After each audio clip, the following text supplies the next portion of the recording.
autores que eu usei foi a Kati Sharmas, que é, acho que a principal, né? E eu peguei algumas coisas dela, porque ela faz a crítica a outras vertentes, né? Isso, nós estamos trabalhando com ela também. Isso. Ela é mais construtivista, né? Tem essa ideia mais de construção dos dados, ao invés de descoberta dos dados, né? De coleta, né? É mais de produção, né, de dados. Exatamente. Exatamente. Boa tarde, gente. Tudo bem? Peraí. Ixi, não, nós vamos conseguir. Aqui. Vocês conseguem me ver quando eu estou assim? Acho que sim, né? Tá. Boa tarde. Hoje nós vamos ter uma mesa muito especial com a professora Priscila, da FEFD, sobre yoga e saúde mental, contribuições para o tempo presente. Esse tema é muito especial para mim e para a Fernanda e para essa pesquisa. Priscila é uma parceiraça, uma pessoa que muito engajada em trazer a yoga para a comunidade, em desenvolver turmas com os estudantes, colocá-los na frente, né, para que eles possam desenvolver essas habilidades, e tem uma experiência riquíssima, né, de como trazer a yoga para o nosso contexto, para as nossas realidades. E é um prazer estar aqui com você, Priscila, e a palavra é toda sua. Se apresenta um pouquinho também, porque a gente não está apresentando os currículos de vocês, né? O que você considerar importante, fica à vontade para apresentar para o público, tá bom? Tá bem. Gente, boa tarde, então, para todo mundo que está acompanhando essa atividade.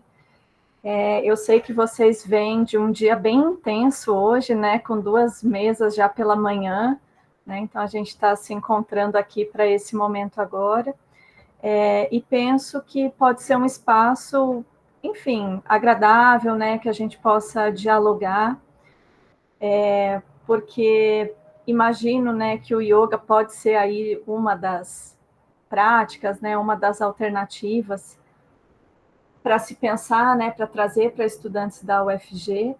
Então, eu preparei aqui uma apresentação, né, uma fala, imagino que vai ser aí de uns 30, 40 minutos, mas também vocês podem ir entrando nisso, né, se for o caso, mas acho que a ideia é a gente aproveitar o tempo para também conversar um pouquinho mais sobre possibilidades, né? E também sei que a Natália tinha uma expectativa, né, às vezes de construção de um e-book, né, de preparar um material, mas enfim, a fala que eu organizei, ela é uma fala mais ampla, né, ela traz elementos de um panorama amplo, né, porque eu considero importante a gente tematizar, contextualizar, né, porque acho que a partir desses referenciais, depois a gente consegue olhar com mais facilidade para a operacionalização de algumas coisas, né? Então, para quem não me conhece aqui, eu me chamo Priscila de César Antunes, trabalho na Faculdade de Educação Física e Dança da UFG, né? E tenho me dedicado nos âmbitos do ensino, da pesquisa e da extensão a trabalhar com as práticas corporais integrativas, né? Então, esse é um conceito em que eu me debrucei bastante na minha tese de doutorado, né? Então, trabalhei o doutorado em Ciências do Movimento Humano em Porto Alegre, né, na Federal do Rio Grande do Sul. E aí, a partir das práticas integrativas de saúde, né, me dediquei a olhar mais para essas práticas que têm o corpo em movimento, né, como um elemento que diferencia essas práticas integrativas de outras, né, porque as PICs são um campo muito vasto, heterogêneo, né, muito diverso de práticas. E aí o yoga tem sido um pouco o carro-chefe desse trabalho, né? Inclusive com um projeto de extensão, né? Que já tem aí um aniversário de 12, 13 anos, está fazendo esse ano, né? O projeto de extensão de yoga. E também com disciplina obrigatória no currículo da educação física, que não é muito comum em outros lugares aí do Brasil e do mundo, né? Mas aqui na UFG a gente tem uma disciplina de fundamentos das práticas corporais integrativas, então é um tema que a gente está tentando mobilizar em diferentes frentes, né, de trabalho. Bom, então, vou pedir para a Natália, por gentileza, passar o slide, né, eu já me apresentei aqui, né, então o tema, né, dessa mesa é a gente conversar sobre yoga e saúde mental, contribuições para o tempo presente, né? Então, esse título, ele vem um pouco da ideia da gente olhar para o yoga enquanto uma manifestação cultural milenar, né, muito antiga, que tem registros de um calendário aí antes da Era Comum, né? E como esse campo de saberes, de práticas, ainda se faz tão atual, e é uma possibilidade, né, da gente pensar a saúde mental hoje a partir desses preceitos e técnicas, né? Então, é como que a gente busca, né, esse corpo de conhecimentos, de práticas, de uma forma contextualizada ao tempo presente, né? Então, século XXI, né? O que esse tempo nos convida a pensar e a ver de possibilidades nesse conhecimento milenar, né? Pode passar, Natália, por gentileza? Então, eu organizei essa fala em 3 grandes tópicos, né? Então, o primeiro, eu gostaria de desenvolver um pouco a ideia de saúde mental, então, assim, situar minimamente da onde que eu estou partindo, né, para pensar a saúde mental, e trabalhar um pouco com a ideia da saúde como um fenômeno social, de interesse público, né? Num segundo momento, queria trazer a especificidade do yoga, né? Então, trazer o yoga pensado a partir, né, como uma manifestação cultural e não somente como um tipo de exercício físico, né, ou atividade física. Então, tentar apresentar um pouco, né, do yoga de forma mais ampla. E num terceiro momento, tentar fazer um link entre esses 2 temas, né? Então, yoga e saúde mental no tempo presente. E aí, coloquei uma pergunta disparadora um pouco para desenvolver esse tópico, que é pensar como que o yoga pode contribuir para a saúde mental da comunidade universitária, né? Então, vou tentar desenrolar um pouquinho isso. Bom, então, partindo já de imediato para o primeiro tópico, né? Falar da saúde mental. Então, assim, quando a gente olha para dados epidemiológicos, né, a gente vê que as sociedades, elas já estiveram muito preocupadas, por exemplo, com as doenças infecto-contagiosas, né, que eram aquelas que mais matavam as pessoas, né, aí até o século XIX e tal. Já o século XX, ele é mais marcado pelas doenças crônicas, né, pelas doenças não transmissíveis, então, problemas cardíacos, hipertensão, diabetes, câncer, e assim por diante, né. E a marca do século XXI é a saúde mental, né? Então, o século XXI, ele é marcado, né, pelo sofrimento psíquico como um fenômeno quase generalizado, né? Inclusive muito presente na comunidade universitária, né?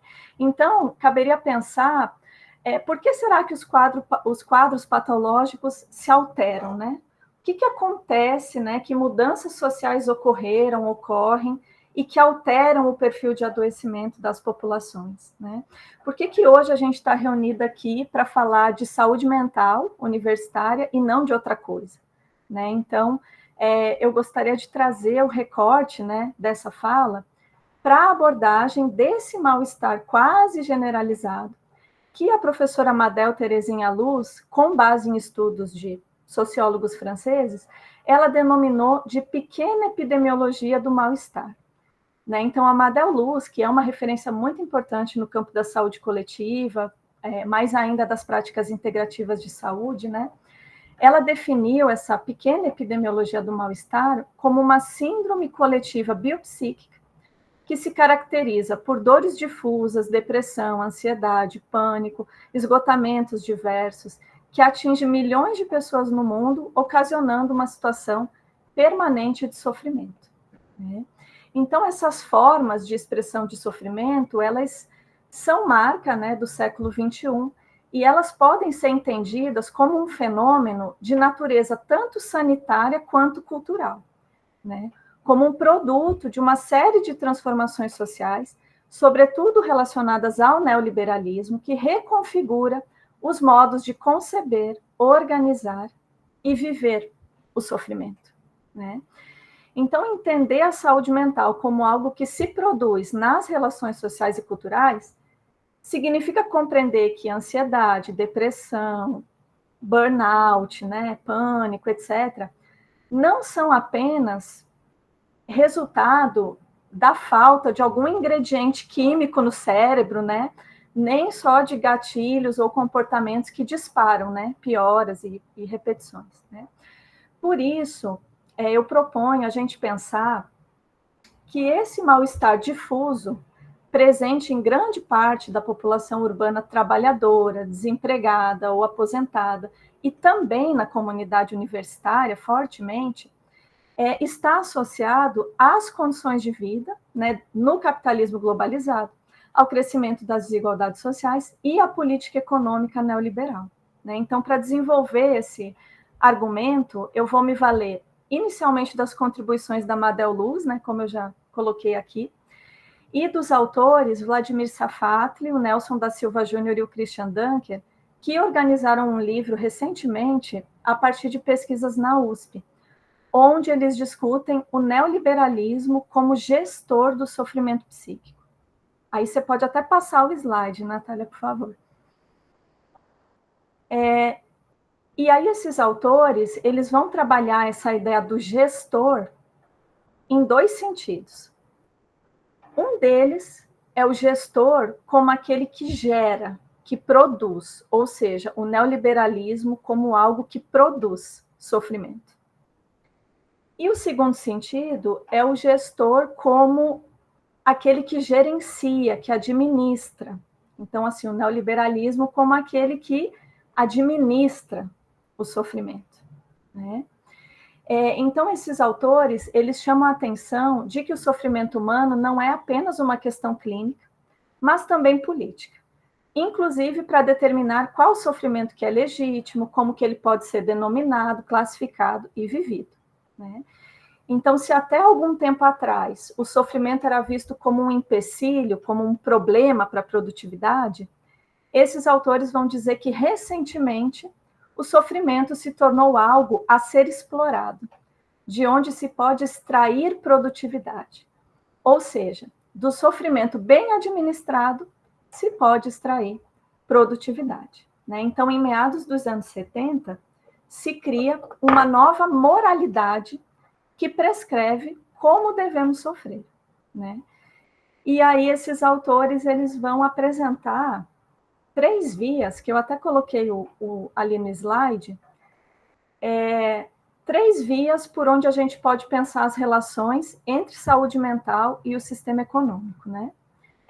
A primeira delas, eles chamam de patogênese da cultura neoliberal. O que significa isso, né?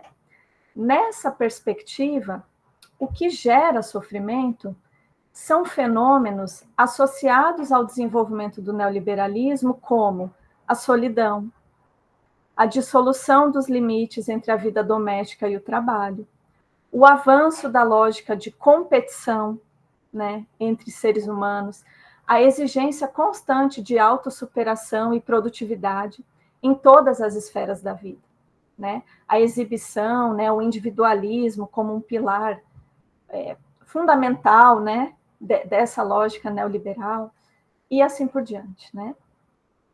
Uma segunda forma foi chamada de, para a gente poder pensar essas relações entre saúde mental e sistema econômico, chamada de dinâmicas sociais da vida pública e gestão do Estado.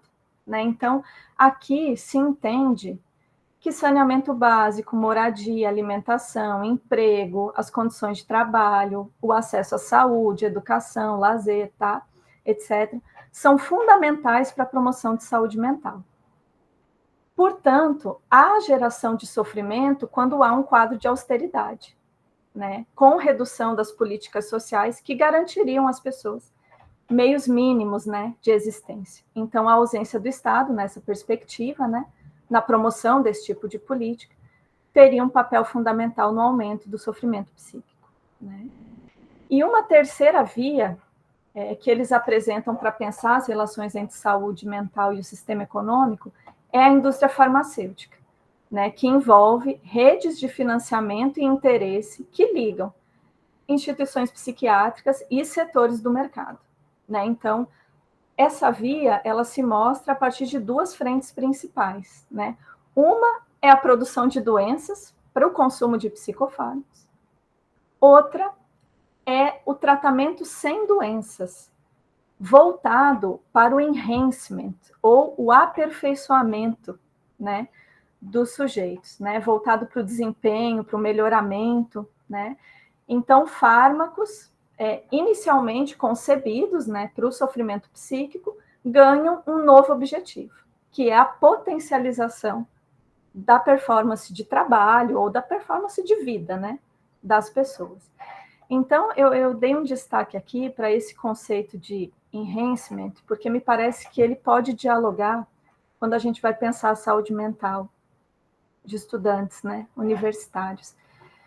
Porque esse enhancement, ele pode ser definido como a maximização das potencialidades das funções humanas para melhor satisfação de demandas de cunho estético, laboral, estudantil ou esportivo, né, e assim por diante.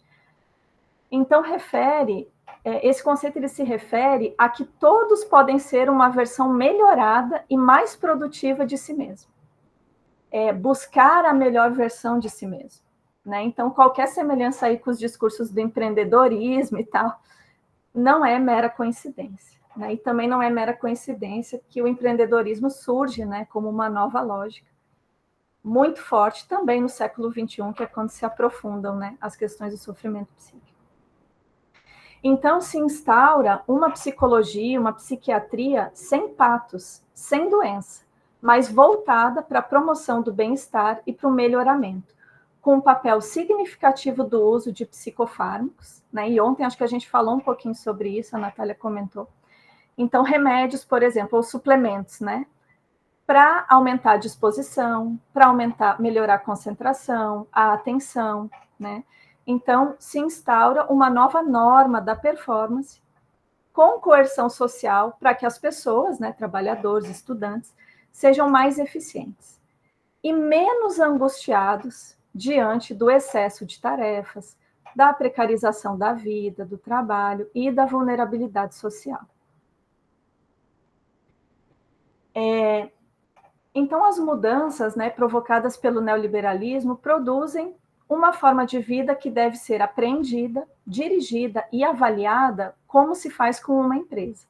Então, há uma recodificação dos processos sociais e subjetivos para a maximização de lucros e o empuxo ao excesso, que está implicado na produção e no consumo, né? Então, os sujeitos, né, a gente, né, somos impelidos à busca por esse melhoramento, né?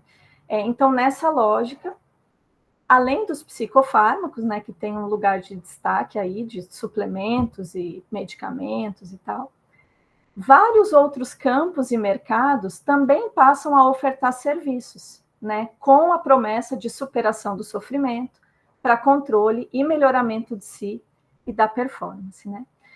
Então, é nesse contexto de produção social dessas formas de sofrimento do século XXI que eu queria situar o debate sobre as práticas corporais integrativas, e aqui especialmente sobre o yoga, né? Vou falar aqui só sobre o yoga, né? Até porque é flagrante o apelo, né, ao uso de meditação, de yoga e outras modalidades desse tipo para lidar, né, com ansiedade, depressão, esgotamentos, etc., né? Então, aqui, a atenção que a gente tem que ter para não fazer de uma proposta de yoga apenas um compensatório dos processos de deterioração da vida, né, a que todos nós estamos submetidos, ou para reforçar essa lógica do enhancement, né? Então, das pessoas, porque é muito comum esse apelo, né? Então, assim, você faz 5 minutos de meditação por dia, como se isso fosse resolver, né, todas as suas angústias, né, os conflitos e tudo mais. Mas, enfim, vou tentar desenrolar um pouquinho mais em seguida.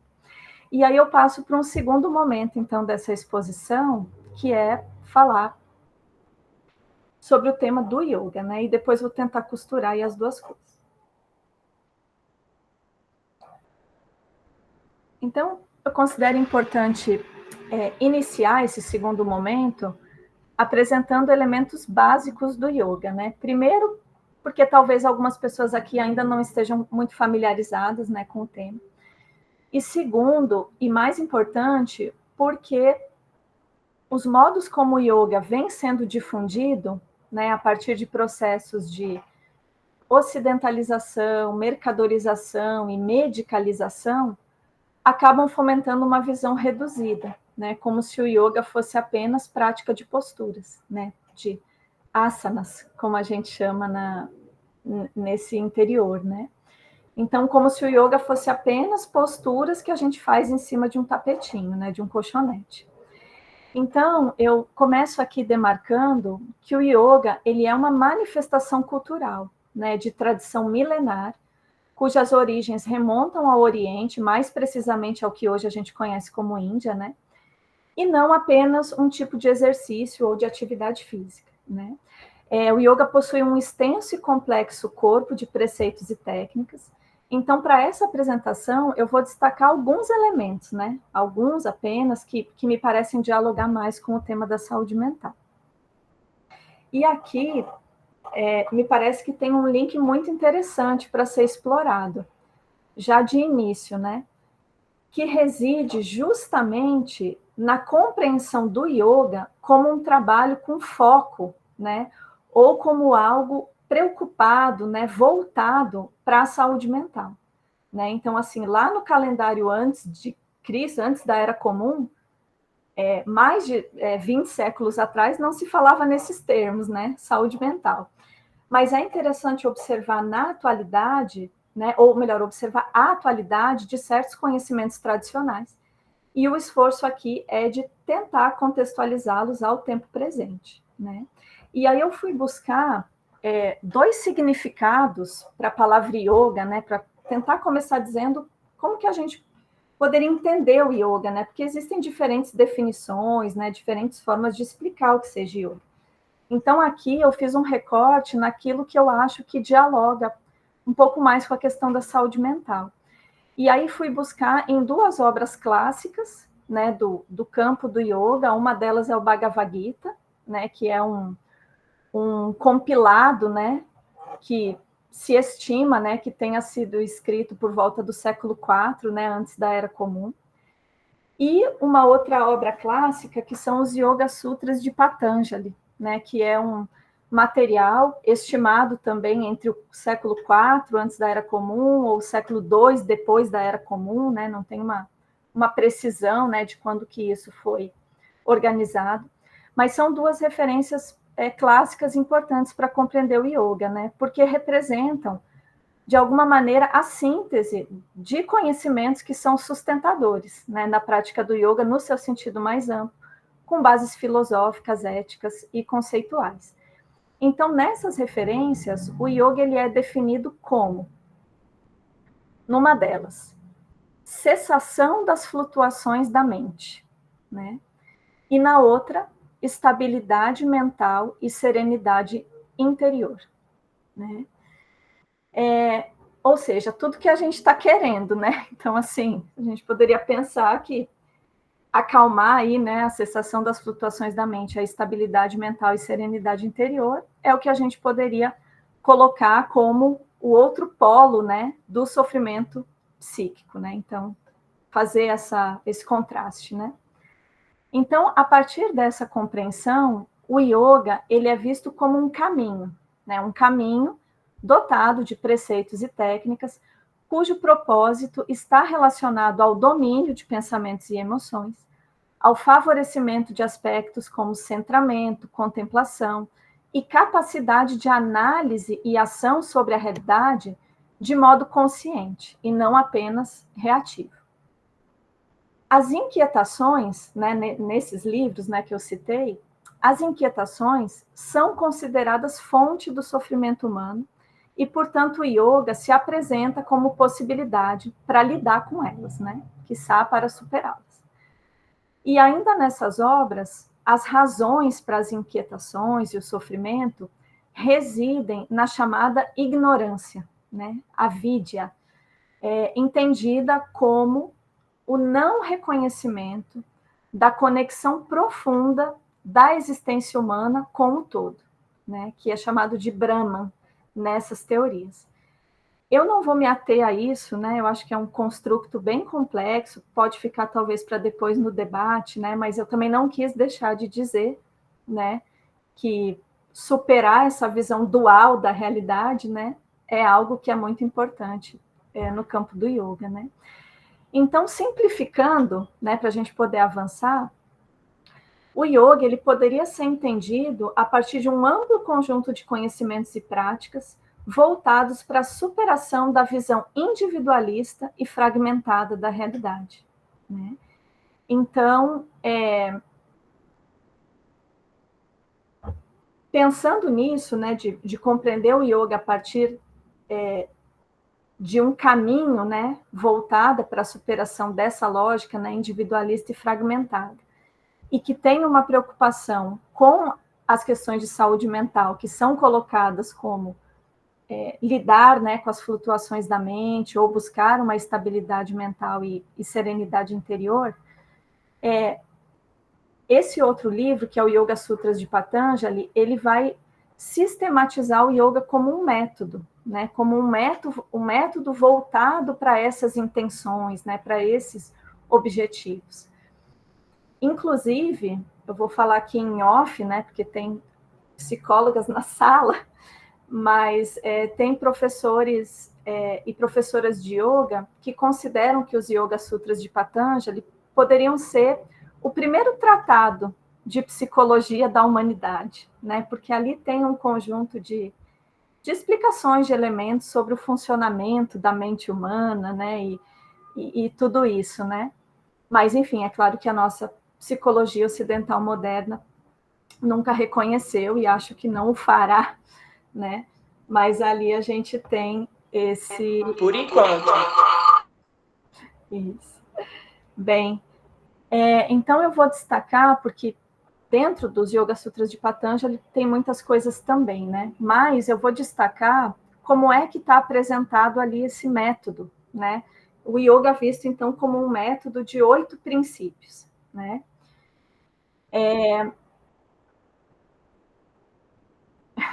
Tá bom, Fernanda.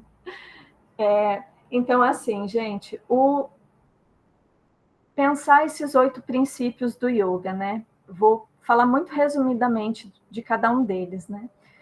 Então, o yoga é entendido primeiro como yamas e niyamas, né? Está aí no slide também esses nomes, né, em sânscrito, que é essa língua originária, né, que sustenta esses saberes, né? Então, os yamas e os niyamas, eles se referem a um conjunto de valores, princípios e atitudes pelas quais se deveria conduzir a vida, né? Então, os yamas mais como compromissos que as pessoas assumem, né, para com todos os outros seres, relacionados à não violência, verdade, integridade, desapego e assim por diante, né? E os niyamas seriam compromissos que as pessoas assumem consigo mesmas, né? Então, por exemplo, disciplina, contentamento, né? Um estudo constante de si, das escrituras, entrega à grandiosidade da vida, né? E assim por diante. O terceiro princípio, ele é chamado de asanas, né? E ele se refere, então, às posturas corporais. Então, os asanas, eles são, né, esse elemento do yoga, acho que mais conhecido, né, mais divulgado, e eles podem ser definidos como assento, né? Então, um asana, uma postura estável e confortável, né? E há uma diversidade, né, de posturas e movimentos associados à prática de yoga, mas a sua base comum é a busca pelo equilíbrio entre o esforço e o conforto, né, durante a sua realização. Buscar o assento, né, o conforto na postura, contribui para que a mente possa ser mais trabalhada, né, se manter mais tranquila. E para que uma postura seja caracterizada como um asana, é importante observar 3 elementos principais, né, na sua execução. Um deles é o próprio posicionamento corporal, né, então buscar, né, um bom alinhamento, sempre respeitando os limites e as possibilidades do corpo, né. Um segundo elemento é a associação com a respiração, né, então praticar o asana em conjunto com a respiração. E o terceiro, chamado de atitude mental, né? Então, se colocar na postura com uma atitude mental de concentração, atenção, presença, né? Introspecção, são elementos aí importantes, né? O quarto princípio é chamado de pranayama, né? Ele se refere aos movimentos respiratórios, né? Mas não se restringem à respiração apenas como um ato mecânico, né? Então, O conceito de prana, ele é mais amplo, né? Sinônimo aí de força vital, né? De um substrato universal, uma energia muito sutil, que penetra e sustenta todas as formas de vida. Né? Então, nessa perspectiva, os pranayamas, eles se referem ao conhecimento e controle do prana. Né? Então, os exercícios de pranayama no yoga, eles visam aprofundar, né, a capacidade de manipular o prana, e ele podem ser feitos através de movimentos respiratórios conscientes e estruturados. Né? Então, os pranayamas, eles estão associados, portanto, com o controle da respiração, o qual, por sua vez, está associado a um controle da mente, né, e das emoções, e também a expansão da energia vital. Né? O quinto princípio, chamado de pratyahara. Acho que esse é um dos mais esquecidos, assim, por aí, né? Então, uma das traduções de pratyahara pode ser interpretada como o recolhimento dos sentidos, né? Ou a abstenção dos sentidos. Então, diante dos 5 sentidos humanos básicos, né? Paladar, olfato, visão, tato e audição, né? O exercício de pratyahara se refere a ter um controle sobre eles, né? Exercitar um controle sobre eles, de modo a exercer certo domínio sobre as referências ou interferências externas, a fim de favorecer a concentração. Né? Então, trabalhar pratyahara é trabalhar esse processo de introspecção, né? Sobretudo. Então, se relaciona ao estado de centramento, né? Muito associado ao trabalho meditativo. E outra tradução possível para prati, né? Seria alimento. Né? Então, pratyahara convida, né, a gente a pensar como é que a gente está alimentando o nosso corpo, o nosso ser. Né? Então, com o que nós alimentamos, né, o nosso corpo, as nossas emoções, pensamentos, né, o que é que nós absorvemos a partir dos 5 sentidos, né? Paladar, olfato, o que a gente ouve, o que a gente absorve, né, a partir dos 5 sentidos. O sexto princípio, chamado de dharana, né, tem uma tradução, pode ser traduzido pela noção de concentração, né, entendido como a capacidade de direcionar a atenção para um único estímulo, né, de reduzir a velocidade, o fluxo de pensamentos. Então, dharana refere uma atitude mental, né, de atenção plena, de presença, introspecção, cujo exercício também é fundamental para a meditação. Né? E meditação é justamente a tradução para dhyana, que é o 7º princípio, né? Então, se dharana se refere à concentração, dhyana se refere a uma concentração contínua, profunda, prolongada, a partir da qual seja possível reduzir a velocidade e o fluxo de pensamentos, voltar a atenção para um único ponto e se manter nesse estado por algum tempo. Né? A meditação pode ser entendida como uma ação pontual, né? Um exercício, mas também como um processo contínuo de conexão, de compreensão e ação no mundo, né? Associado ao samadhi, que aí seria o objetivo final do yoga, que é esse 8º princípio, que está sistematizado nessa obra clássica, né? Então, assim, falar do samadhi, né, não é simples, assim como os princípios anteriores, né? Eu estou aqui fazendo um exercício de síntese para a gente poder ter elementos básicos e poder pensar algo mais a partir deles, né? Mas então eu diria, para esse momento, né, sinteticamente, que samadhi é um termo que apresenta muitas traduções, diferentes interpretações. Né? Então, sem a intenção de esgotar ou de explicar a tamanha complexidade para a compreensão disso, eu vou destacar uma delas, né? Uma forma de compreender associada à tradução da própria palavra yoga. Né? Então, quando a gente olha yoga, né, que vem do sânscrito yuj, pode ser traduzida como união, junção, integração, conexão. Né? Então, todas essas palavras podem ser entendidas como tradução da palavra yoga propriamente dita. Né? Então, nesse sentido, o Samadhi, ele diz respeito a uma visão de mundo que convida para uma tomada de consciência sobre a existência individual e coletiva, né? Então, a relação que nós estabelecemos conosco mesmo, com os outros seres vivos, com a natureza e com a ordem social, né? Então, além disso, o Samadhi, ele pode ser experimentado a partir de sensações, né? Pode ser experimentado corporalmente, né? E manifestado através de sentimentos como amor, gratidão, plenitude, realização, né? Aquele sentimento de que vale a pena a vida, né? Isso também é Samadhi.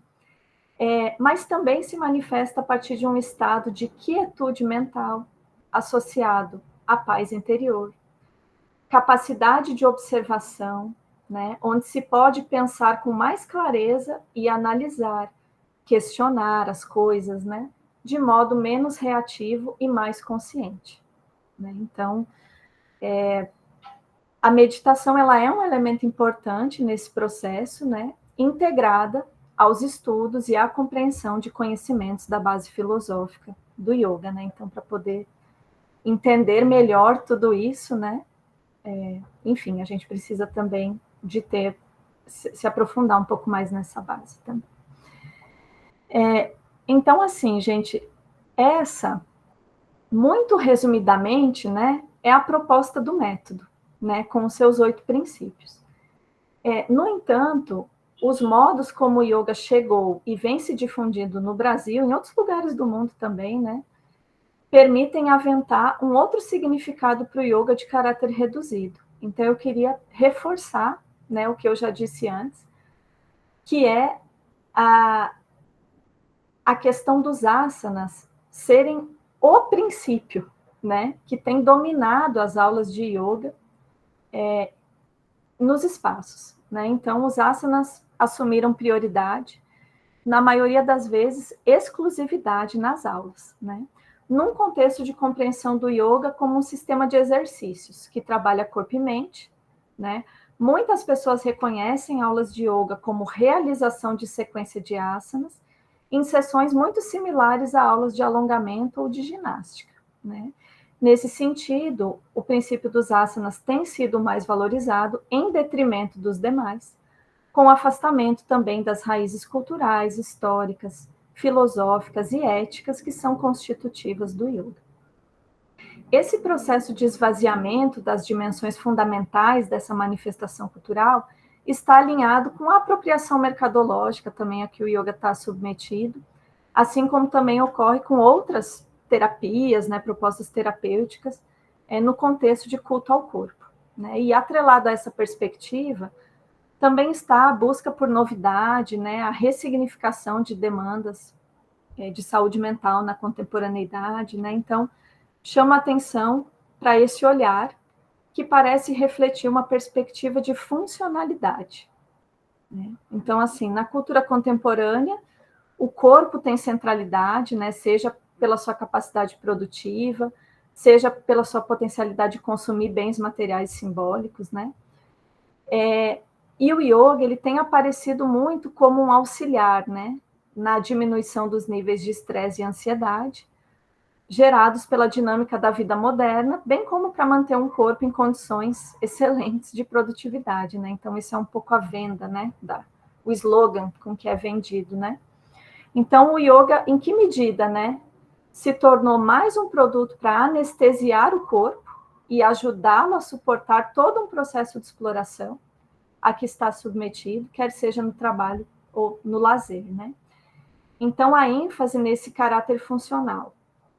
Apesar de contribuir para a melhoria de certas condições, né, individuais de saúde, de qualidade de vida, né, dos praticantes, tá mais para servir à preparação de corpos mais produtivos e ao enhancement, né, a esse melhoramento, né, que foi falado antes. Então, isso merece o nosso questionamento, né? Então, a defesa que fazemos, portanto, né, diante disso, é que é fundamental, considero, né, fundamental, que o yoga seja abordado na sua complexidade e possa ser articulado a um projeto de formação humana.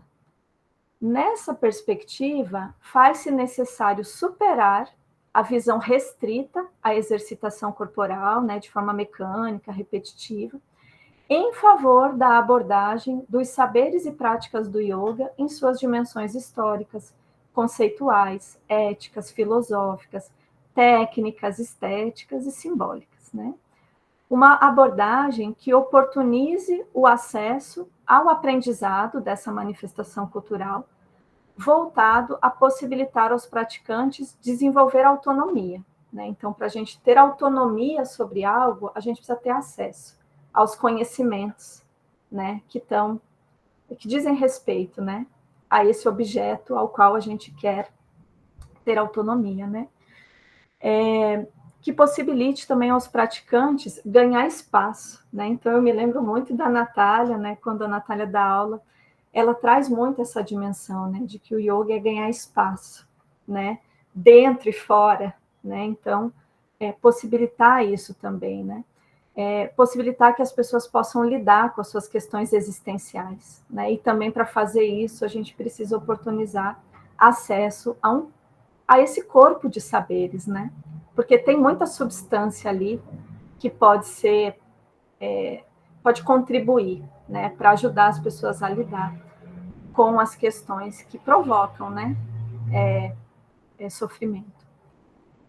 E também uma abordagem que possibilite refletir sobre os modos de vida na modernidade, né? Então, pensar, né, sobre problemáticas sociais pertinentes a esse tempo em que nós vivemos, né? E aí eu tentarei desenvolver essa ideia brevemente na terceira e última parte dessa fala. Tá? Eu esqueci de pedir para você passar, Natália, mas eu acho que esse slide eu só diria para as pessoas darem uma olhadinha rápida, porque eu vou comparar ele com o próximo. Isso.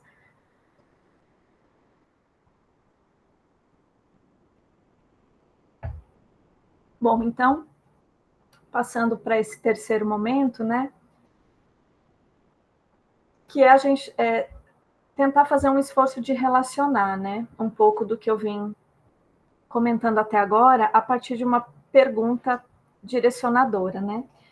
Que é a seguinte: como que o yoga poderia contribuir para a saúde mental da comunidade universitária?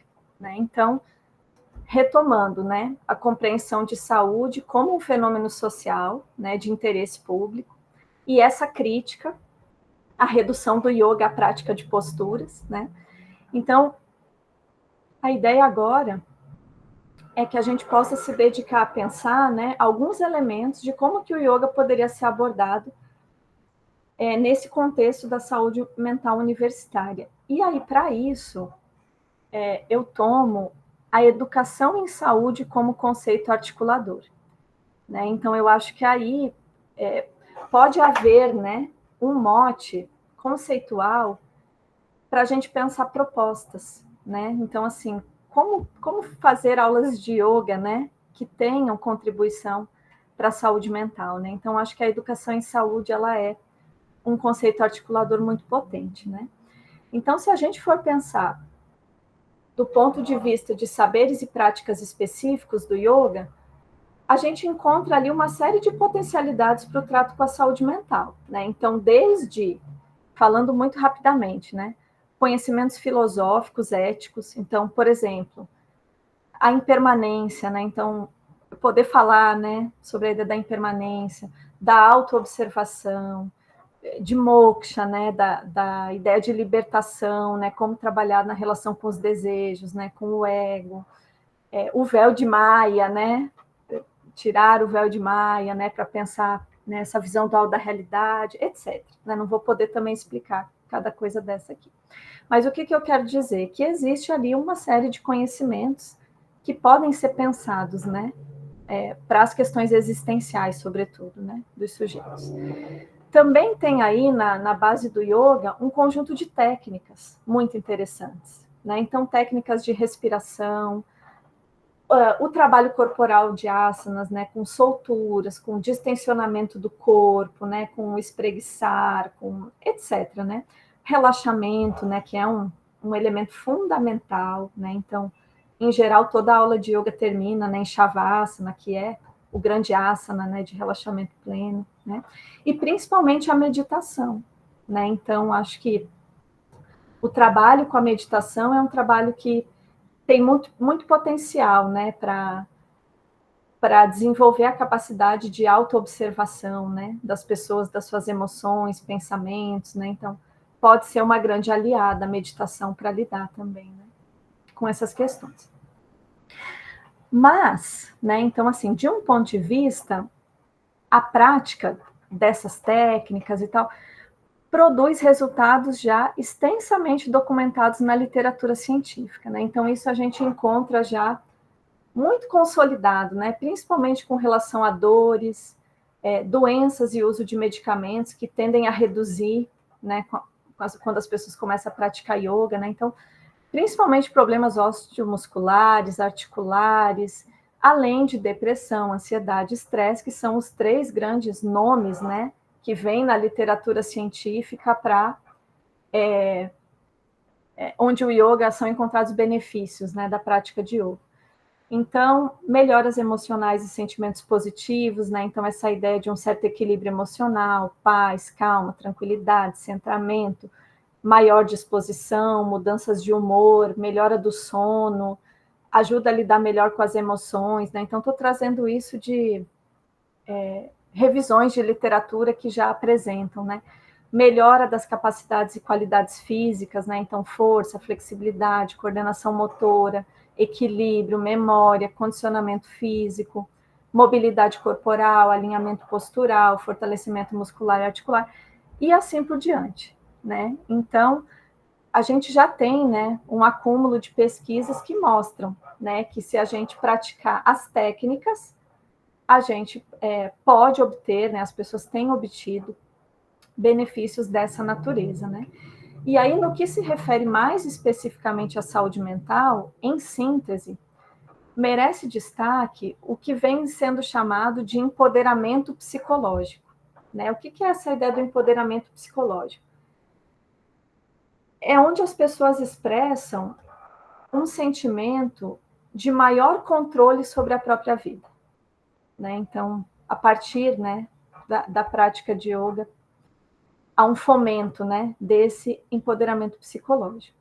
Mas aí o que eu queria chamar a atenção, para ir também fechando a minha fala e deixando esse recado, né, final, é que todos esses benefícios que eu acabei de citar são efeitos na saúde individual, né? Então aqui estou dando um destaque, né, para aquilo que pode vir a ocorrer, que a literatura documenta, sobre efeitos do yoga, benefícios na saúde individual.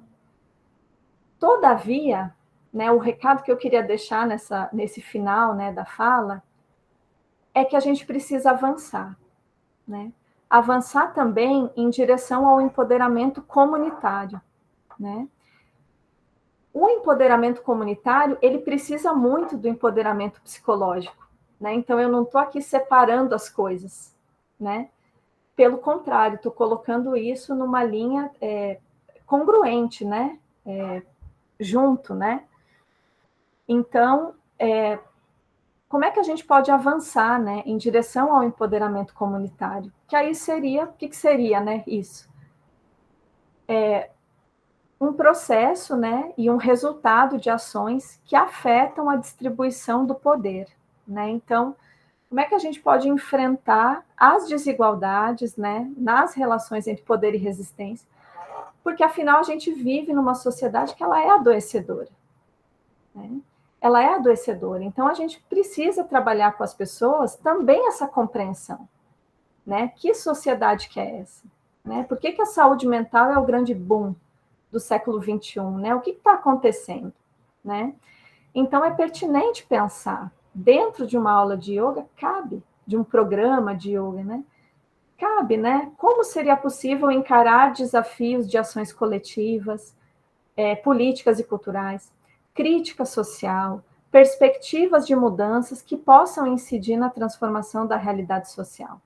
Né? Então, um caminho para a gente avançar para esse empoderamento comunitário, me parece que reside em pautar nas aulas o tema da saúde mental em si, né, de modo a refletir junto com as pessoas o contexto social em que vivemos e em que medida ele é produtor, né, desse sofrimento e das distintas formas com que ele vem sendo nomeado e classificado, né? Inclusive até porque a pessoa entender que ela não está sozinha, né, ou que não é culpa dela esse mal-estar, né, essa coisa, já tem um efeito terapêutico também, né? Então, eu estou defendendo aqui uma perspectiva que ela é pedagógica e terapêutica ao mesmo tempo. Por isso que a educação em saúde é o conceito articulador, né?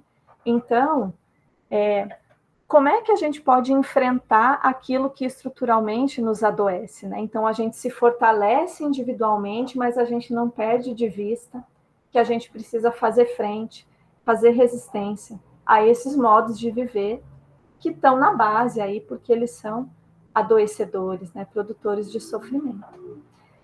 Tá bem? Então, o último slide, né, vou pedir para... Então, assim, se vocês forem comparar, só um instantinho, Natália, volta só um pouquinho, tranquilo, só para fechar. Se vocês forem comparar as figuras que estão nesse slide com o slide anterior, olha a diferença que tem, né? Então, no slide da educação em saúde, que aí você pode passar, Natália, de volta, né? No slide da educação em saúde, as pessoas praticam, mas elas também conversam, dialogam, elas estão na rua, né? Elas estão em conjunto. É diferente do slide anterior, em que cada pessoa está fazendo o seu asana em cima do seu próprio tapetinho, de olho fechado, de cabeça para baixo e isoladamente, né? Então, eu quis fazer um pouco essa brincadeira, né?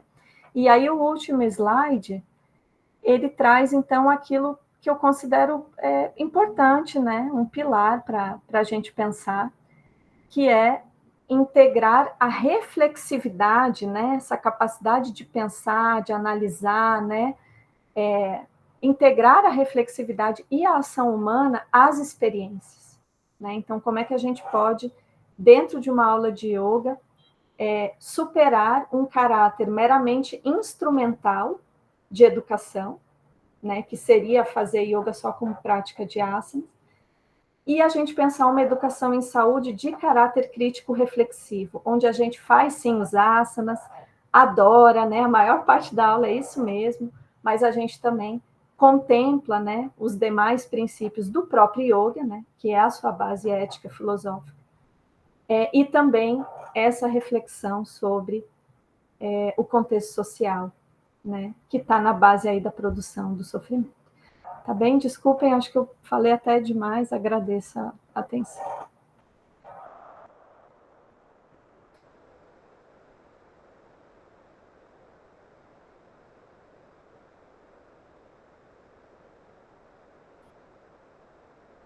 Gratidão!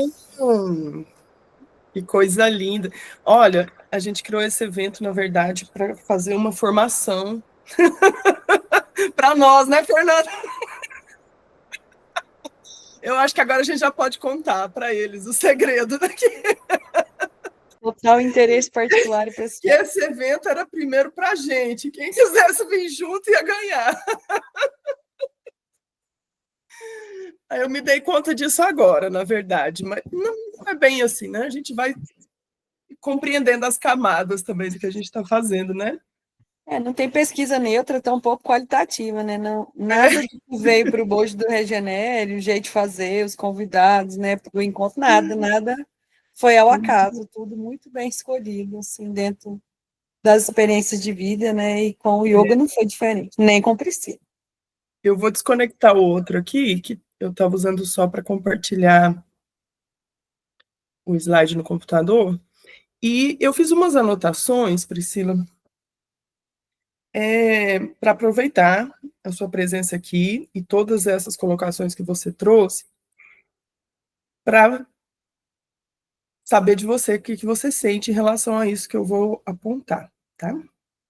eu sinto que o yoga, o meu encontro com o yoga foi muito potente, me trouxe uma sensação de muito bem-estar, de ter conhecido essa manifestação, por conta de como o nosso corpo é marcado, né, por essa subjetividade achatada, domesticada, esse corpo encadeirado, né? Então, antes do yoga, eu era uma pessoa conhecida por ficar me movendo demais. Então, eu não era da época ainda do mar de diagnósticos de TDAH, então eu acho que eu escapei dessa fase, né? Mas... Eu não escapei. Eu passei por bullying, né, de colegas que diziam que eu me alongava muito nos intervalos das aulas, não podia, né? E isso, essa coisa da marca do corpo, no corpo, da subjetividade de um modo de vida que exige que as pessoas permaneçam sedentárias, sentadas e cumprindo tarefas mecânicas ao longo de muitas horas, sempre me incomodou muito. Então, foi um encontro muito a fome com a vontade de comer, né? Quando eu encontrei o yoga. E nas práticas e nas diversas aulas que eu já participei, os momentos que eu acho mais potentes e o modelo de aula de yoga, mais porque a gente teve que criar esse modelo de aula de yoga, né? Que começa de um jeito, faz um bocado de asana, faz aquilo, tarará, termina no savasana, medita um pouquinho. Mesmo dentro desse script básico de 1 hora de aula, eu encontrei aulas e aulas, né? E tem aquelas que parece que fazendo um asana, você não está fazendo só um asana. Você está no asana, você está respirando, você está invocando de alguma forma yamas e niyamas pela simbologia e pela riqueza simbólica do asana, parece que aquilo te ativa um arquétipo mesmo do guerreiro, por exemplo, né, de como aquilo te coloca com foco, com concentração, com inspiração, com força de vontade para seguir, e com...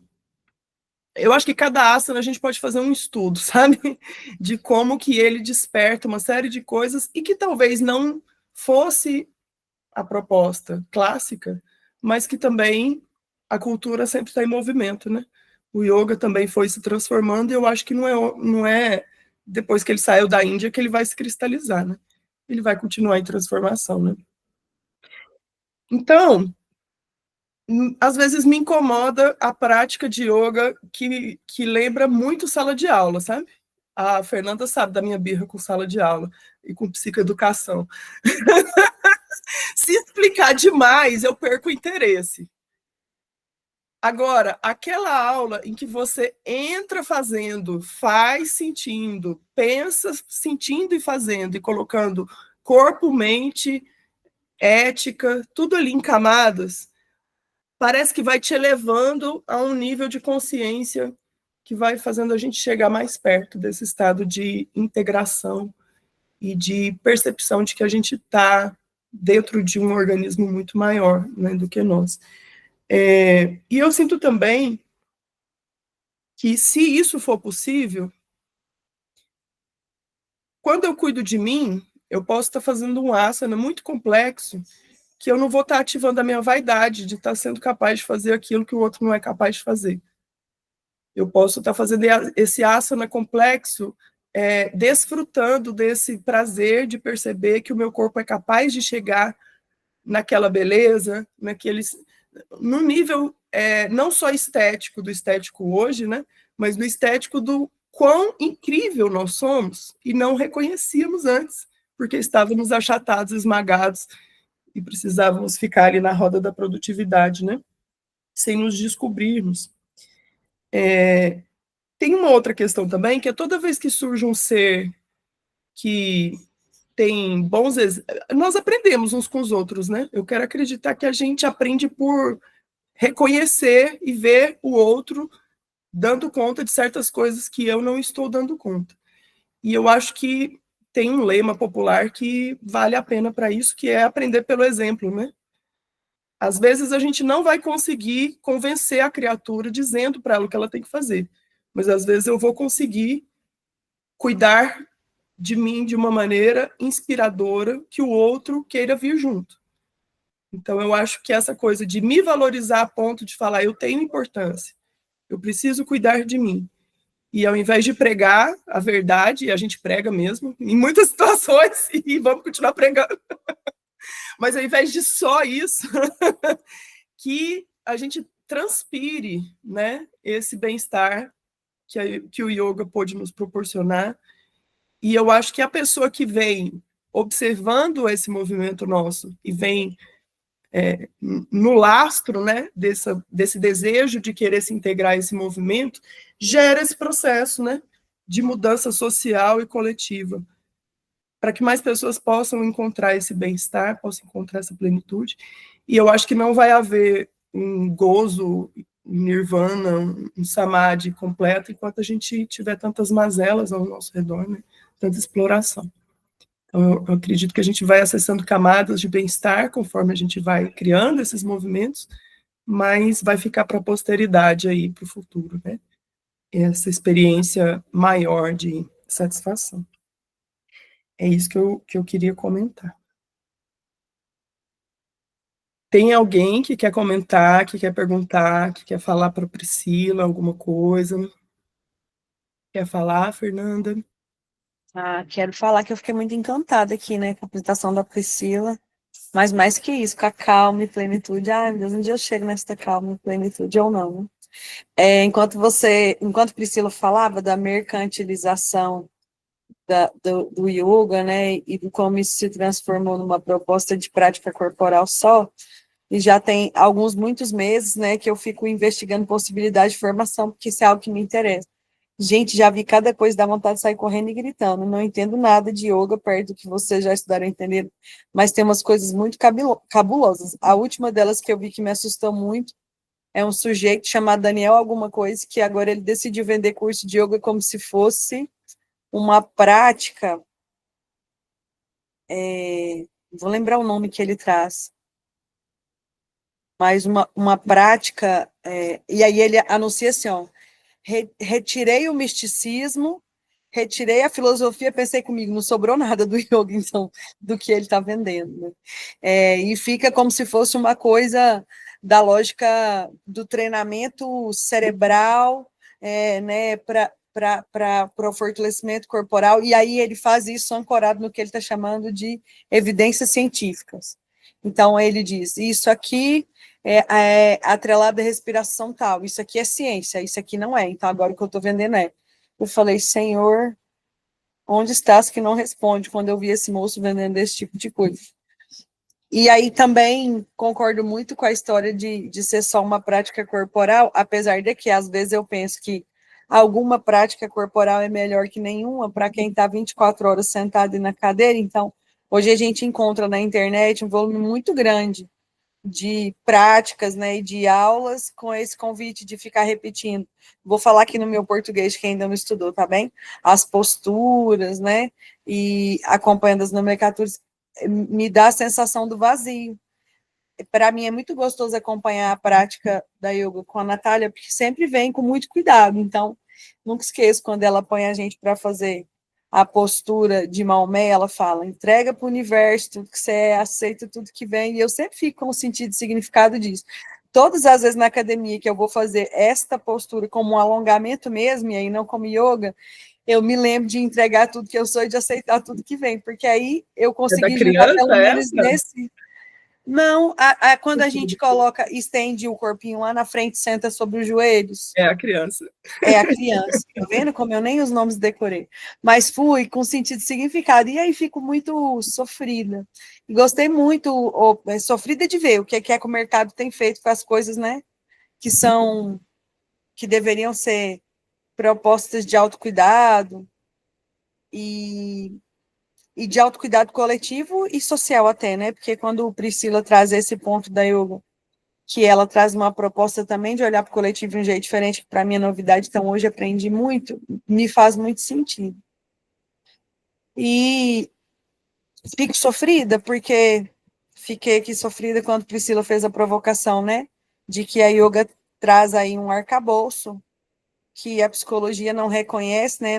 Os meus colegas têm feito um movimento, na minha opinião, muito deselegante, para usar uma palavra suave aqui, com muitas práticas integrativas e complementares. Porque não conhecem o fundamento, não conhecem as outras racionalidades, bebem numa fonte de conhecimento que aí é extremamente também mercadológico ocidental aqui, do que está na moda, né, e aí desrespeito. Concordo que, infelizmente, alguns questionamentos dos colegas vêm no sentido de que alguns profissionais, quando se anunciam, né, terapeutas ancorados de algumas práticas integrativas, não tiveram cuidado de fazer uma formação inteira, também cuidadosa, né, e de ter cautela quando vão ofertar um cuidado ancorado aí, né, nas práticas integrativas complementares, e aí podem fazer coisas que não são interessantes, assim como qualquer profissional mal formado no planeta, né. Então, essa investigação também é um convite de integração de campos de conhecimento, né? A nossa aposta, quando a gente olha para essas 13 necessidades que Natália mapeou, reconhecendo todas elas como direitos humanos, é uma aposta de interprofissionalidade. Nós somos duas psicólogas que entendemos que todo mundo precisa entender de saúde mental, de condição de grupo de educação e saúde, não é de um núcleo só de especialidade, né? São muitos que podem entrar e contribuir. Mas eu sinto que essa é uma conversa desafiadora, inclusive para dentro da nossa própria instituição. A gente conseguiu poucas ressonâncias, Priscila, por aqui até agora, né, Natália? A gente é boa de fazer barulho, segue. A gente já desistiu de usar hidratante, agora é óleo de peroba, porque a gente está na cara de pau em tudo que é canto. A gente pede, Priscila. A gente segue fazendo provocações, mas tem aí nosso desconforto, né, de não ter ressonância, muitas vezes, às nossas provocações. Então, por isso, a gente fica muito feliz que você tenha vindo compartilhar. É muito bacana ver a saúde mental do seu olho, da sua perspectiva. Eu estou tão habituada a ver ela do olho dos parceiros aqui, tudo ancorado no psicossocial, recitando as mesmas coisas, que quando vem com outra lente, é muito potente. Muito obrigada, foi muito bom.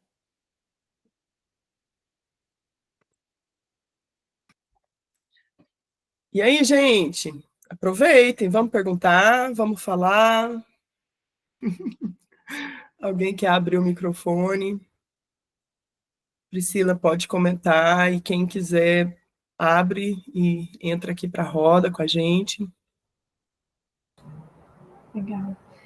Nossa, então agradecer, né, as falas, o diálogo, na verdade, porque para mim também é um tema muito caro, né, e inclusive está presente aqui a Ana Paula, que está cursando mestrado agora, e ela está se dedicando a pensar isso, o ensino do yoga em Goiânia, né, então assim, como que tem sido as aulas de yoga aqui na cidade, né, e a gente tem procurado dialogar essas perspectivas educativas que estão aí colocadas, né?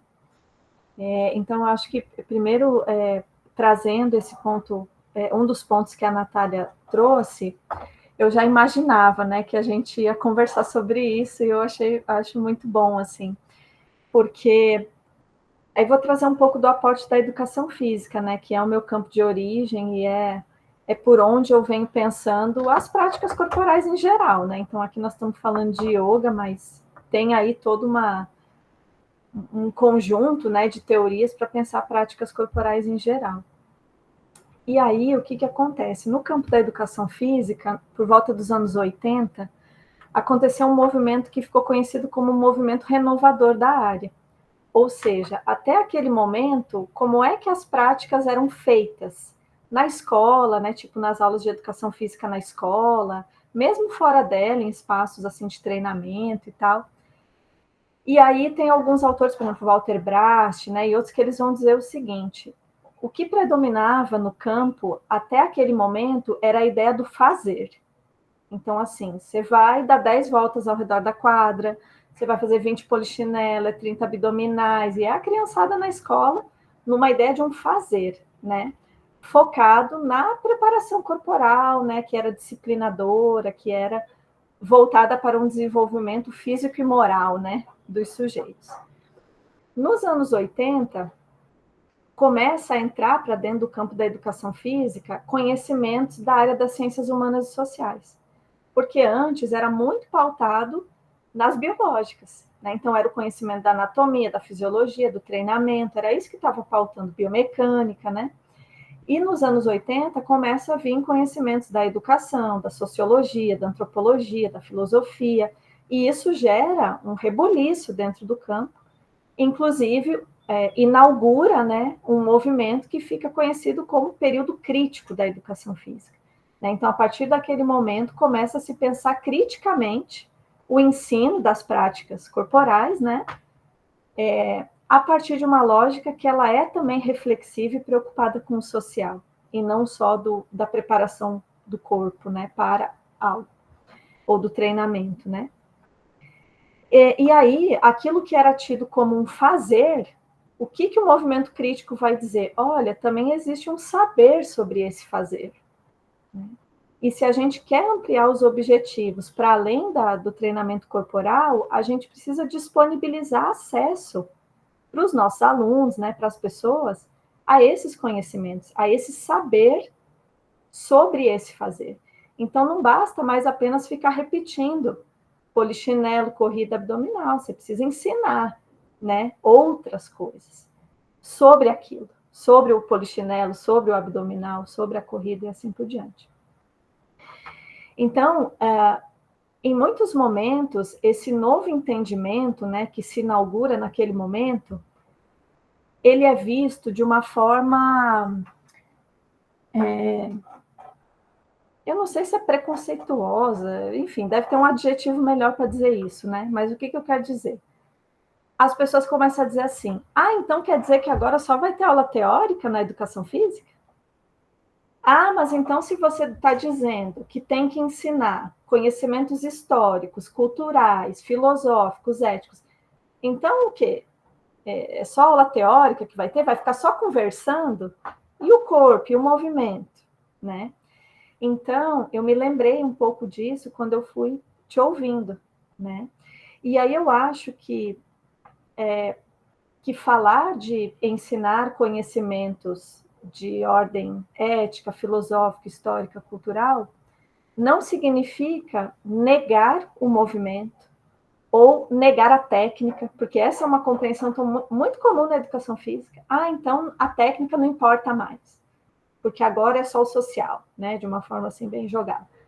Não, né, a técnica ela é fundamental, né, então você aprender, né, o alinhamento corporal, técnicas de respiração, até como é que relaxa, existe uma técnica, né, para relaxar, não é bem assim, né, por mais que nem pareça, mas tem, a gente sabe que tem. Então, tentar ampliar é nesse lugar, assim, de como é que numa abordagem teórico-prática a gente consegue, né? E aí o teórico-prático é justamente, eu acho que você mesma já deu alguns exemplos, né? Então, assim, eu estou fazendo a postura do guerreiro. Uma coisa é a professora que diz, gente, põe uma perna na frente e uma atrás, vira o braço e para por ali. Outra coisa é você chamar para respiração, chamar para atitude mental, acionar o arquétipo, explicar um pouco de, sei lá, que chakras que aquele asana está ativando, né? Então, tem tantas coisas, né, que podem ser acionadas e que são conhecimentos importantes, que é um pouco disso que a gente está falando, né? De como é que a gente dá uma aula encorpada de yoga, né? Encorpada de verdade, do corpo como um todo, né? Do corpo visível e dos corpos sutis, né? Como é que a gente traz, né? Por exemplo, yamas e niyamas, você também falou, né? Como é que eu aciono não violência numa prática de asanas? Super importante, né? Super possível. Mas para que as pessoas praticantes consigam ir desenvolvendo esse aprendizado, a gente precisa ter um ensino que possibilite isso, né? Porque se o ensino não tem essa intencionalidade, é muito difícil a pessoa aprender aquilo que não é ensinado, né?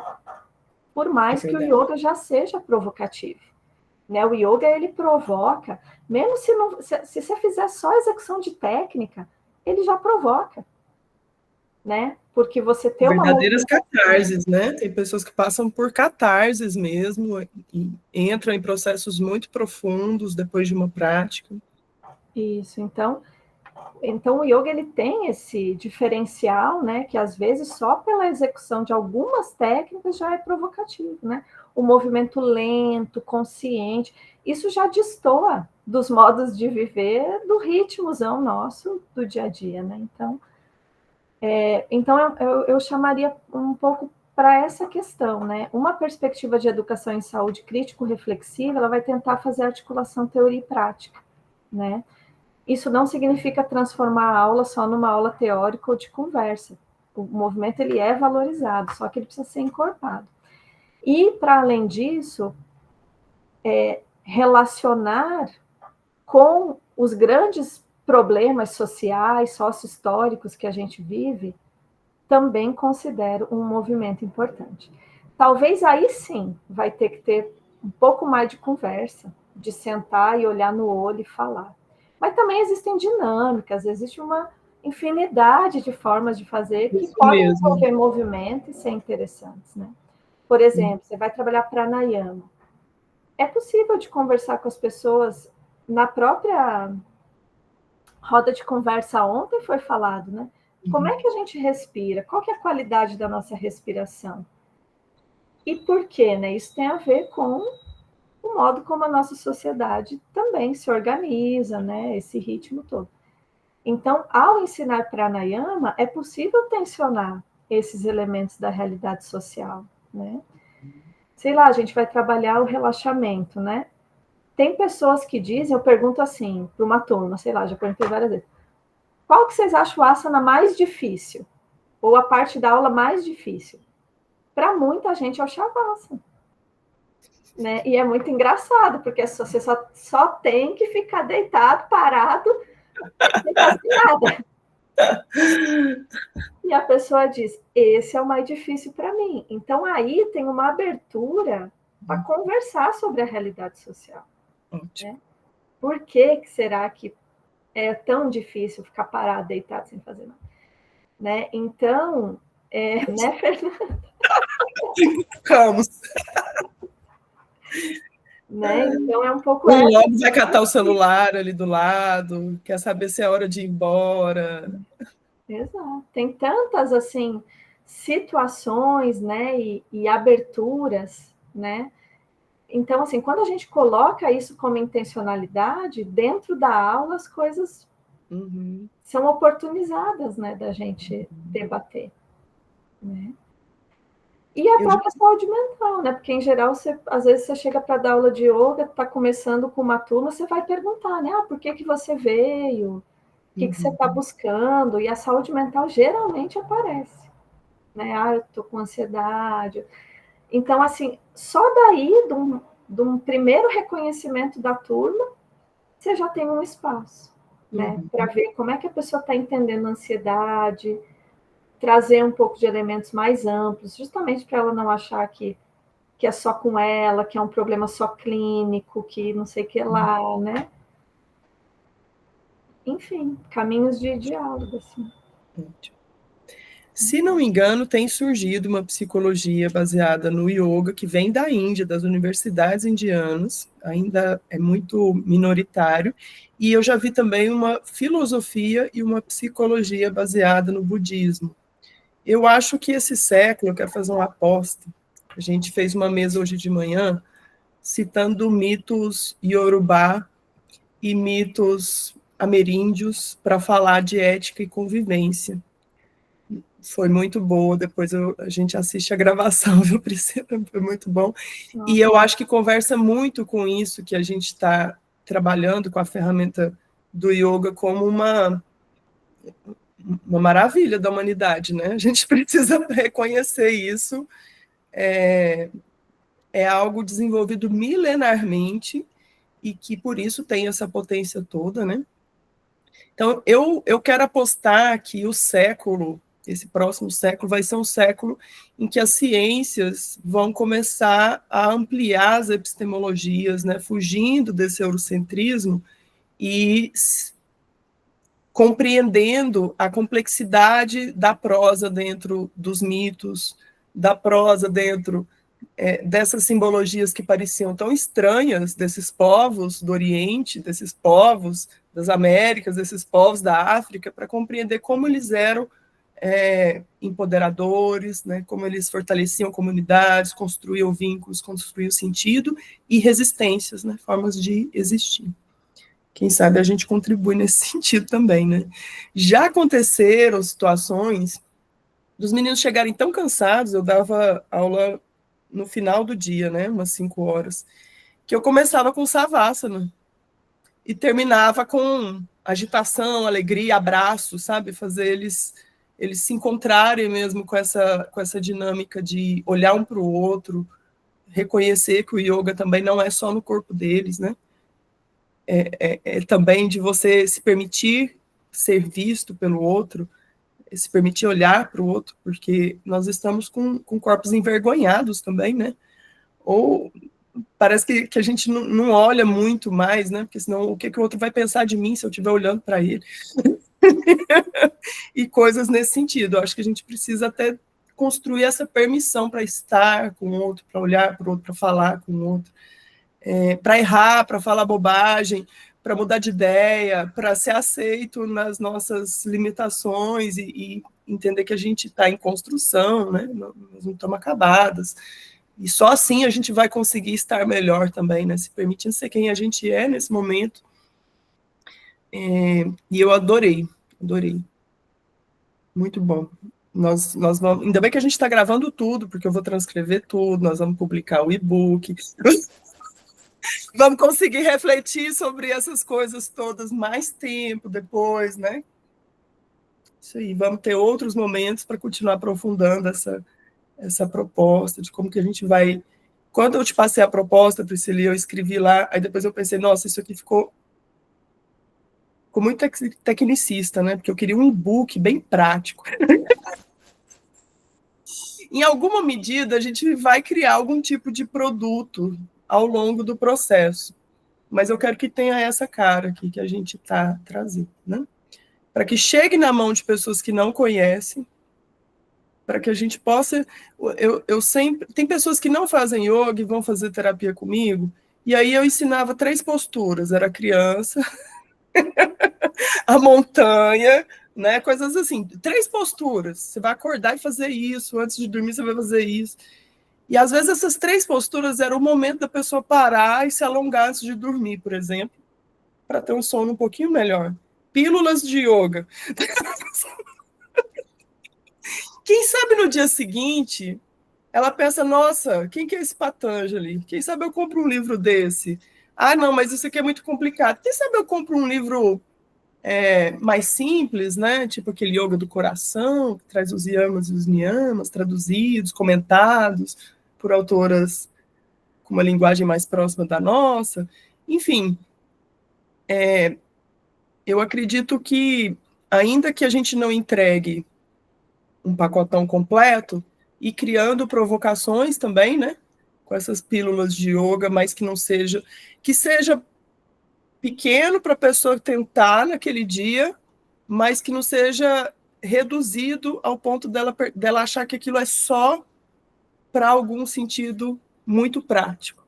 Isso aqui é uma demonstração do potencial do que o yoga pode fazer por nós, por você e por todos, né? É mais ou menos esses vislumbres, né, que a gente está pensando. Não, muito legal. E quando você falou primeiro dessa, eu vou querer assistir essa mesa da manhã, né? Você sabe que eu fiz um exercício na minha tese, tem um trechinho lá, que foi de tentar dialogar o entendimento de bem viver, né? Que é uma formulação aqui nossa, né? Das Américas aqui. Sim, maravilhosa. Com a ideia de Brahman, né? Entender esse Brahman, né? do que está nas teorias aí do campo do yoga, e a ideia de physis. Physis, a professora Ana Márcia Silva trabalhou, é um conceito fundamental do nosso berço civilizatório, né, que é a Grécia. Então, assim, o que a professora Ana Márcia desenvolveu, né? Ela foi analisar como que physis, que lá na antiguidade grega era entendida como algo da profunda integração do ser humano com a natureza, né? Então, essas leis, né, de pertencimento, conexão, aquilo que é, né, o ser humano como, de fato, parte da natureza, e não como dominador, que é o que se transformou depois, né? Uma ideia da natureza como objeto a ser explorado, a ser dominado, né? A gente não se vê mais como parte, né? E sim como dominador. Mas então, physis, na antiguidade grega, tinha esse entendimento, né? Da profunda integração do ser com a natureza. Essa ideia do todo, né? Do absoluto, enfim, que é um pouco como o Brahman, na tradição indiana, né? Essa ideia do absoluto, do todo, daquilo, né? E o bem viver também como uma formulação aí de origem indígena que vai falar sobre isso, né? Então, a professora Ana Márcia, ela analisou como que physis, hoje a gente fala de physis, a gente entende como físico, né? Então, assim, ela foi estudar quando que, mais ou menos na história da humanidade, e como que essa compreensão de physis, que era tão complexa e tão vinculada à natureza, passou a ser sinônimo de físico, ou seja, só essa materialidade aqui que a gente entende, a gente sabe hoje o que é físico, né? Então, ela foi ver quando é que e como, né, ao longo da história, e aí ela localiza isso um pouco no tempo, no espaço, por volta do século 300. Então, foi antes do Descartes? Oi? Foi antes de René Descartes? Sim, muito antes. Muito antes. E aí ela vai entender isso lá na filosofia helenística, enfim. E aí ela vai mostrando como que a gente foi caindo, enquanto civilização, num reducionismo.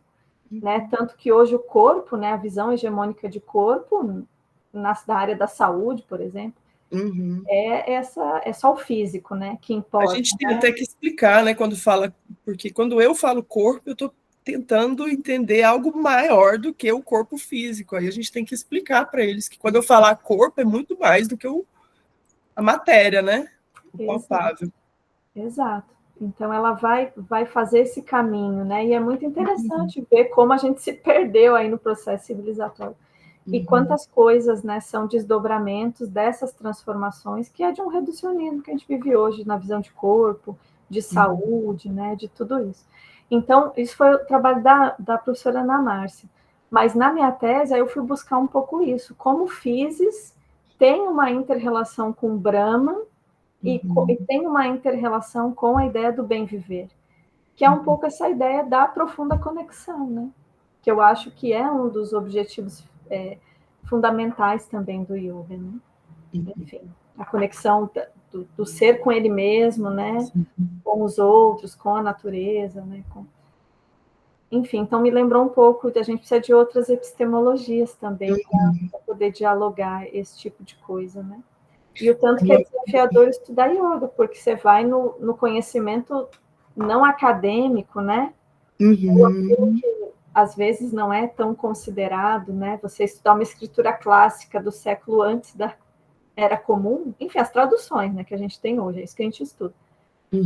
Como isso às vezes não é entendido como científico, né? Então também a importância de encarar esse desafio, né, de dialogar os materiais não acadêmicos com os acadêmicos, né? E aqui dentro. E aí quando a Fernanda traz o povo das pseudociências, né? Esse movimento, ele também é muito... A gente precisa de se haver com ele também, né? Inclusive, eu tive o trabalho de uma orientanda minha reprovado no Compex. E eu fiquei muito chocada. Não acredito. E eu tenho um palpite, falei para ela, que é porque o tema é práticas corporais integrativas, né? É um palpite apenas, né? Mas a gente sabe que é um espaço de disputa, né, de conflito, e as pessoas têm colocado todas as PICs dentro de um mesmo balaio, como se nada valesse, né? E eu acho que esse campo ele é muito vasto, muito heterogêneo, as críticas têm que ser mais cuidadosas, né? Não é que não mereça críticas, merece muitas críticas, mas eu acho que tem que ser mais cuidadoso, né? O yoga mesmo tem um lastro enorme, até de produção de evidência dura. Então, assim, exatamente, até os caras têm. Então, a gente precisou enfrentar, né, também esse movimento que coloca todas essas outras racionalidades ou um conjunto de práticas muito grande sob uma mesma lente crítica, e acho que tem diferenças aí. Eu levantei a mão para contar que o nosso trabalho, a gente fez um núcleo livre, professora Priscila. Eu e Natália, a gente oferta um núcleo livre vinculado à fisioterapia que chama Autocuidado e Promoção de Saúde Mental para Profissionais da Saúde. E a primeira hora dos nossos encontros é toda ancorada na yoga, e depois a gente falava dos temas que estão circulando aqui na pesquisa. Eu submeti um relato de experiência desse trabalho ao Ecopix, e o trabalho foi negado, porque como nós foi recusado, porque quem avaliou o trabalho disse que não era um relato de experiência, era uma pesquisa, porque nós pedimos textos reflexivos aos alunos e fizemos uma análise qualitativa dos textos reflexivos. E aí o trabalho não foi adiante. Então, ó que doideira. Até o que é soft está sendo duro, e a gente não teve chance de falar dessa experiência formativa no Ecopix, porque daí acho que dos dois lados a gente fica medindo as coisas com regras equivocadas, né? Medindo ou avaliando. Eu sou profundamente qualitativo, porque para mim medir tem horas que não faz nenhum sentido, compreender sim, né? Então a gente teve também essa experiência, não no Compex como você, e compreendo perfeitamente o que deve ter rolado por lá, mas até num lugar que era para ser soft, com alguma suavidade, a gente teve uma negativa ancorada num detalhe do parecer, e nós não tivemos sequer a chance de dar uma explicação ou de recolocar o trabalho, né? Foi negado direto.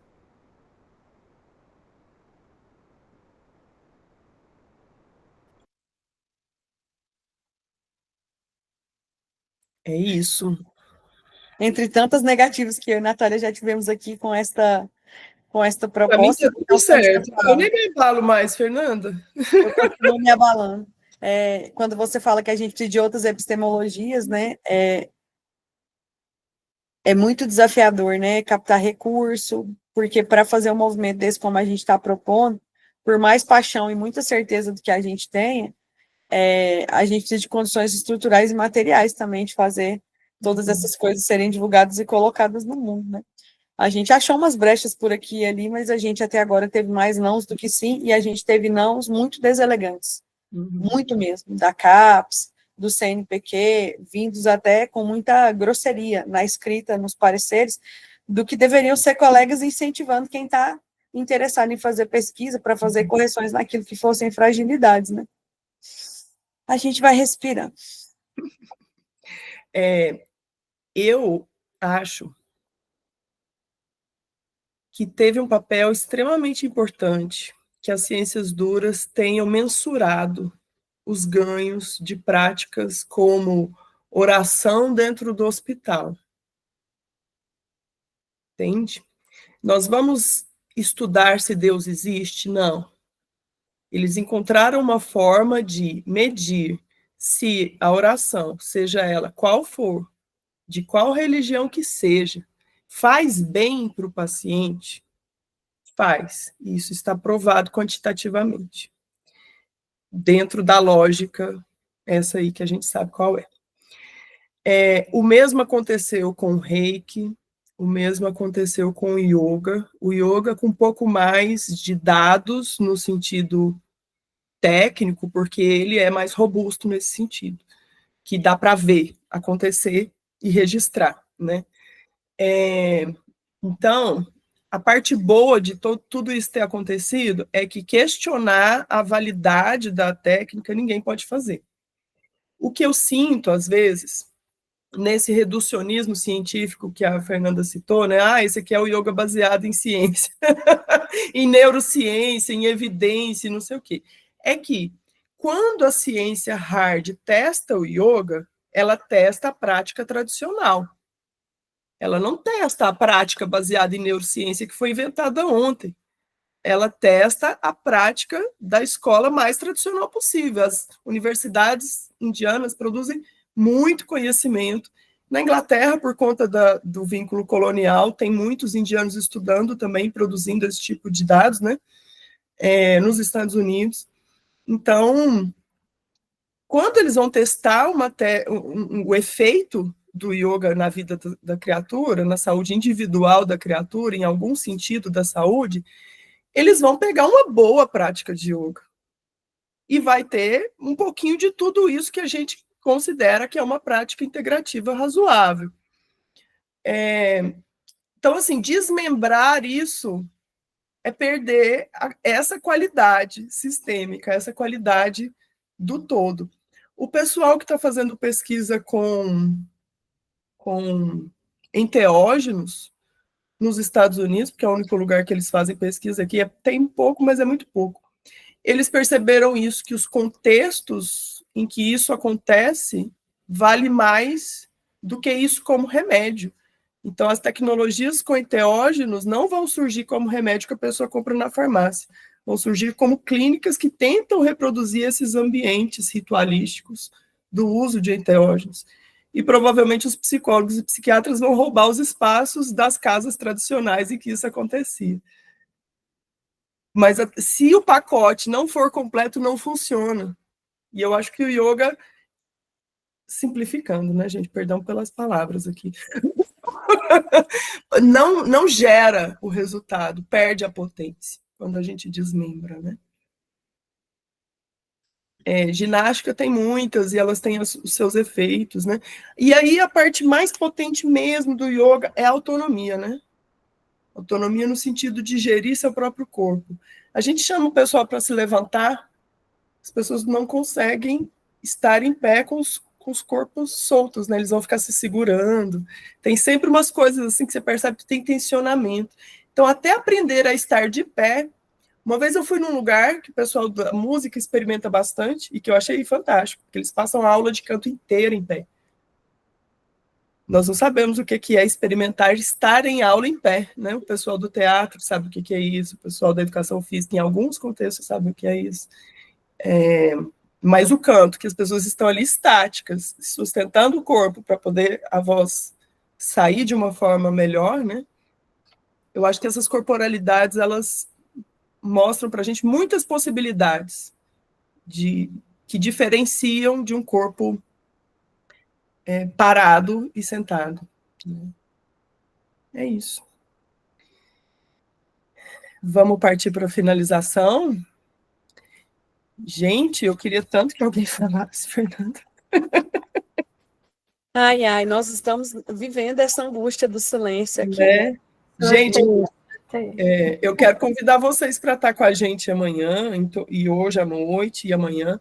Só que amanhã tem um grupo que eu vou ter que ser deselegante com as pessoas, eu vou avisar agora para vocês se prepararem, que é o seguinte: no GT só participa quem tiver com câmera e microfone aberto. No GT nós não vamos ficar aqui falando, porque nós não vamos entregar a revisão da literatura na mão de quem a gente não sabe quem é, da pesquisa, né? Que a gente tem que pensar em direitos autorais, infelizmente, né, Priscila?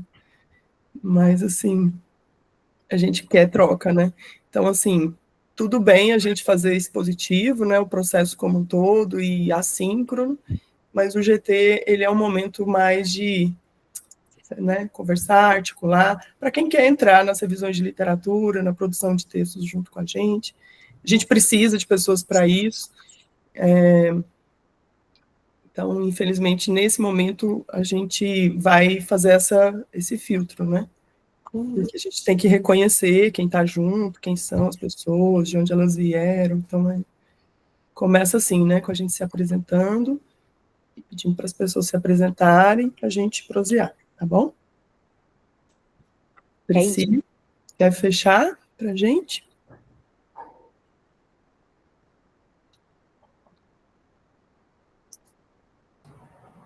Eu quero só agradecer mais uma vez. Pode ir, Priva.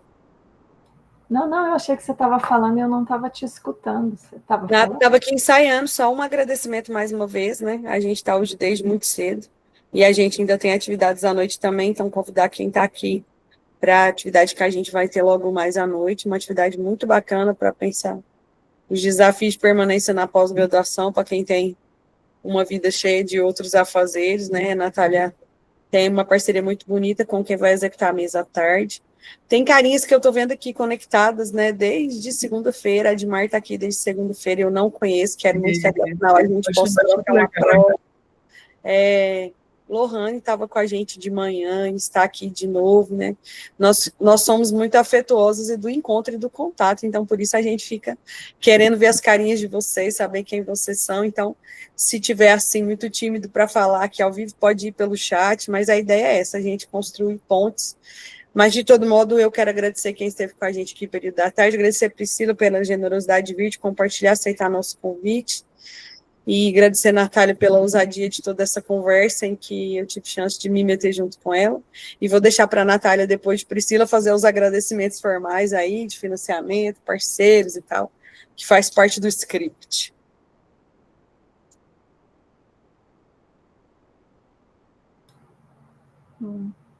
Obrigada, gente. Eu gostei muito de estar aqui, gostei muito do convite, porque também me permitiu sistematizar um conjunto de coisas aí que eu vinha pensando e ainda não tinha tido oportunidade de expor.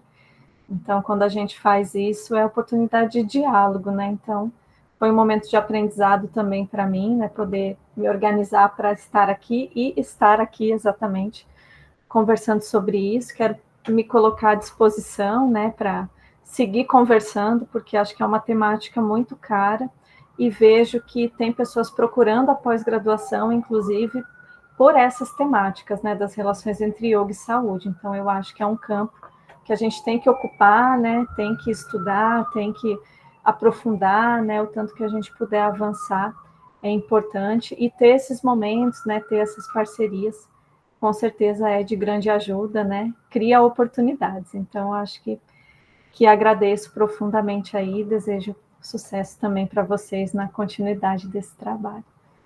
Gratidão. Sobre financiamentos, não temos, viu, Fernando? Se é isso que você quer.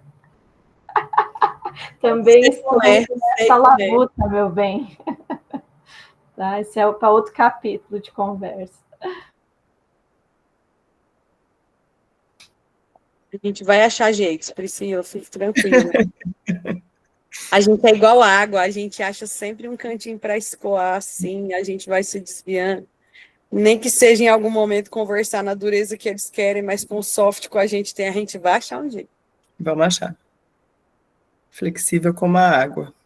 Eu quero agradecer muito a Priscila por hoje, por ontem, pelo futuro. Me sinto muito confortável em estar com você, Priscila. Você me traz uma confiança absurda, assim. Eu sei que você é uma pessoa que a gente pode contar, assim, sem dúvida. Adorei quando você recebeu o texto que era para você conhecer a pesquisa e você já fez perguntas lá no meio do texto. Eu falei, gente, ela leu. Eu escrevi para a Fernanda. Fernanda, ela leu o projeto. É emocionante ver pessoas que leem, comentam o projeto e sugerem coisas, assim, é fantástico. E eu acho que esse amor que a gente tem pela causa, né, nos une e faz a gente se entregar a esse processo, né. Quero agradecer muito ao Íntegros, né, por nos permitir realizar essa atividade, a assessoria de imprensa da Laura Veridiana, a FUNAP, que nos permitiu um apoio financeiro para a realização desse evento, ao PET Saúde Digital, GT12 Saúde Mental, ao LAPES, à Faculdade de Ciências Sociais, à Faculdade de Medicina, através do Programa de Pós-Graduação em Ciências da Saúde, onde a pesquisa é realizada, ao Encruzilhadas do Sonhar, à PROAI da UFJF, ao Programa Saudavelmente da PRAE, UFG. Gratidão demais, e a gente se vê na próxima atividade hoje à noite, amanhã de manhã, e amanhã é o último dia para a gente fechar com chave de ouro, tá? Muito grata pela presença de todas e todos. Tchau, tchau. Beijos.